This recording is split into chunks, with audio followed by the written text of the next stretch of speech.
Зохиолч Пүрвжавын Пүрв сүрэн 10 жилийн дараа өгүүлэг. Дэнсмаа булгаас 2% ус бариад гэр өөдөн явж байхдаа нэг морьтой хүн бүг шогшуулан ирж явааг харлаа. Өнгө нь бүдгэрсэн цэнхэр тэрлэг, толгойдоо зангидсан хуучин цагаан алчууртай. Ташуур барьсан баруун гараа өргөсхийн яваа тэр эрийг хараад "Зайлуул давг шивдэ" хэмээн өөртөө шивгэнэн алхаагаан түргсгэв. Гэртээ орж ирэхэд нэрж байгаа архины хурцхан үнэр идээ цагааны эсгэлэн үнэртэй нийлэн ханхална. Дэнсмаа жалавчныхаа халсан усыг яаран уудалж хүйтэн усаар солилоо. Давг маань аз тал яваа юм байна да. Тоогоо авах гэж байхад ирж байна гэж бодоод дэлгээтэй үүдээрээ харвал давг ганц шум уяан дээр бууж байна. Тэр морио уйчхаад наашлахдаа үрчийсэн хормоогоо сэмэрсэн нударгаараа гүвж явв. Дэнсмаа түүний бөгтийсэн өргөн цээж ганхуулан майгадуу хоёр хөлөөн зөөж тавин хажуухан явааг хараад "Өтлөх янз орж байх шивдэ" гэж харамсан бодлоо. "За сайн байна уу? Сайн. Чи сайн биз дээ?" Ингэж тэр хоёр жирийн даруухан мэнд солилцов.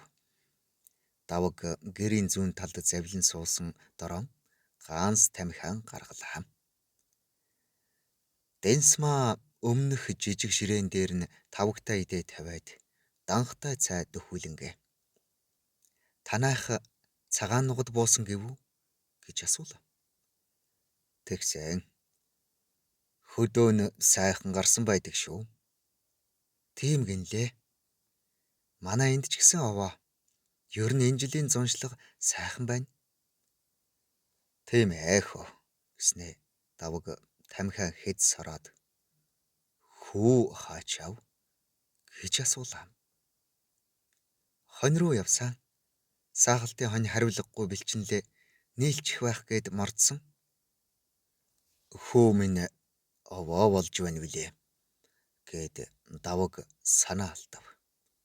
Дэнсмаа түүнийг түргхэн нэг хараад жалавчныхаа усыг хутган "Яах вэ хөөх юм?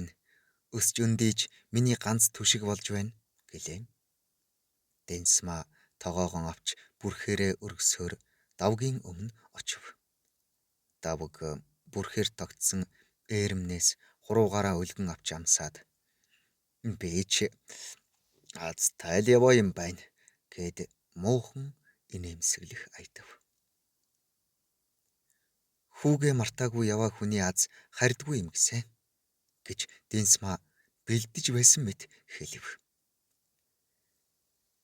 Тэр хоёр энэ гэрт жаргалтай сайхан амьдарч байсан цаг бий.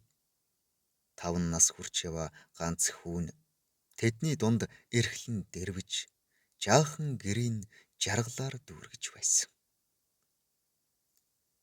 Давг сумын начин цолтой, даруухан зантай, нүд булаам эр явж. Тэр нэгэн гайтай намар. Зуны ихээр тавьсан хитэн тэмээгийн ирэхээр говь руу явсан давг 20 хоног сурггүй алга болчихж билээ. Дэнсмаа санаа зоввч өнөөхөл бага сургуулийн цэргийн гих найзуудтайгаа нийлээд гашуун ус эргүүлж яваа байх гэж сэтгэлэн засч суув.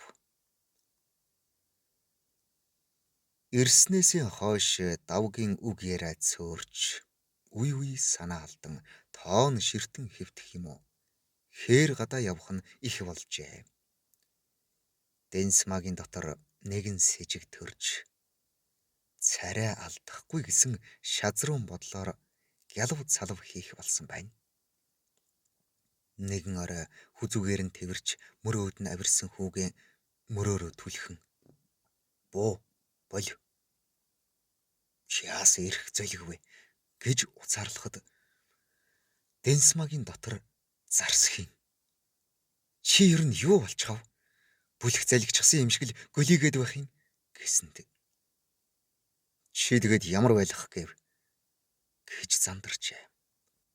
Байдгаараа байж болохгүй болоо юу? Тийм болсон бол яах нь вэ? Жаргал чинь дэндэж л дээ. Хм, чамтай жаргаж байгаа ч юм алга. Тэгвэл жаргал байгаа газар руугаа явахгүй юу?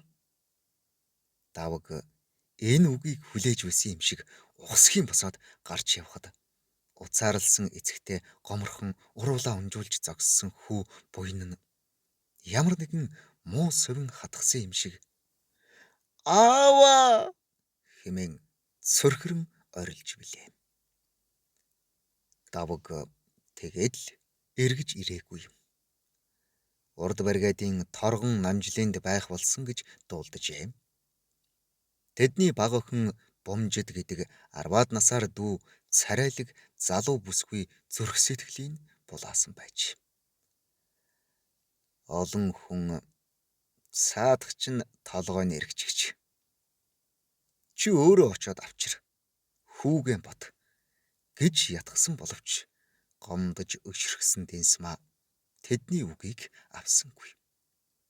Яваанда түүний сэтгэлийн гомдол өшрөл сар жилийн урсгалд нэмгэрэн элэгдэж түүнийг айлын зарц шиг явагдуулаад өрөвдөгч шиг болдог болжээ. Буян хүүгийнхээ эцэгтэйгээ улам адилхан өсөж байгааг харж элгэн эмтрэн би ч бас түргэтсэн байх гэж бодогдох болсон билээ. Тэр гайт намраас хойш 10 жил өнгөрчээ. Сүүлийн 3-4 жилд нутаг ойртож. Давг хаяа ирж хүүгээ үнсээд санаа алдан сууж тамхиан татж угаад явдаг болсон юм. Царайлаг сайхан зүс баян тарган эцгийнхээ буянд ирдсэн Бомждын дэргэд давг даанч хэцүү байх болов. Гэлээгээд өөр орох оронгүй 40 хүрч яваа давг жаргаж чадсангүй. Нутаг усны зарим хүн хохиндээ байж байгааг нь хараач гэж тавлан шивгнэлтэн. Дэнсмаа хор шарандаа ч юм уу ганц хүүгээ бодсондоо ч юм уу дахиж эрийн царай харсангүй өдий хурж яваа юм. Давг Дэнсмагийн өгсөн халуун арх шимэн тамхи татаж суусаар царай нь өнгө орон ягаан туяа татж байлаа. Танайхан сайн биз дээ?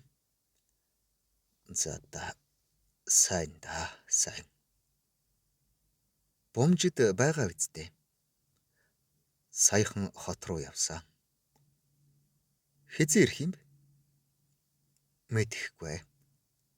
Давг ийн эг маг хийгээд дахин арх аяглав.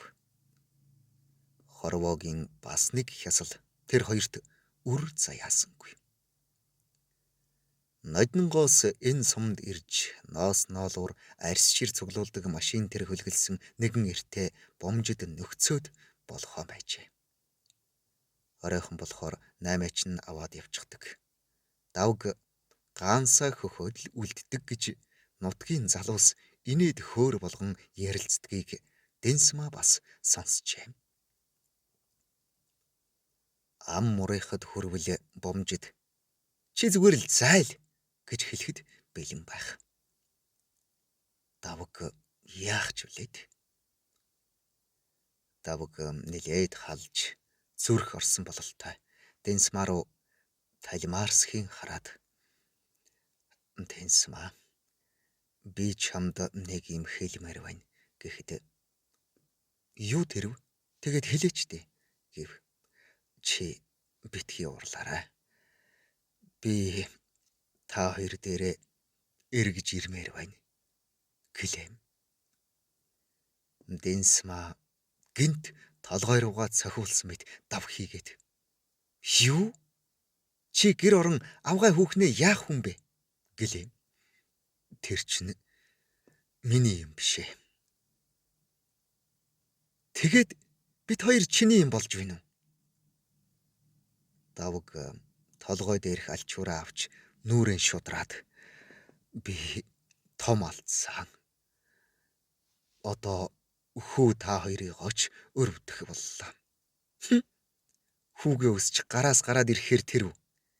Миний яаж шаналж махаа идэж явсныг чи даанч мэдэхгүй л дээ гэд Дэнсмагийн хоолой зангирч нүрээ дарав. Давг дов дуугүй хэсэг суугаад өмнөх аягтай архи авч залгиллаа. Тэгээд босч үүд рүү явснаа төр зогсож